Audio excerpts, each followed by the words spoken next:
Hello everyone, আসসালামু আলাইকুম। কিরম আছেন সবাই? তো আশা করি ভালো আছেন। তো আমিও ভালো। তো আমি আজকে বানাইতেছি গাজরের হালুয়া। তো কীভাবে বানাই না দেখুন। তো গাজর লই নিলাম কয়টা। তো গাজরটি সুন্দর করে পড়লাম। তো কাজু কিশমিশ এলমন্ড লই নিলাম। তো কড়াইটা বয় দিয়া তো অল্প ঘি দিয়ে দিলাম। সুন্দর করে ঘিয়ের মধ্যে গাজরটি বাজ্যা লইছি।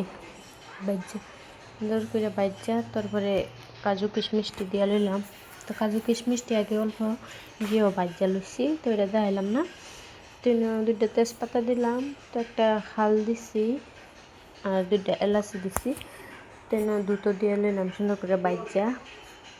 তো দুধ দেওয়ার পরে চিনি দিয়ে লইলাম। তো অল্প গুঁড়া দুটো দিয়ে লইলাম।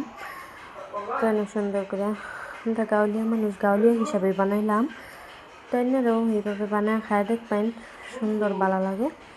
তো সবাই ভালো থাকবেন, সুস্থ থাকবেন। আর আমার ভিডিওগুলি ভালো লাগে লাইক কমেন্ট শেয়ার।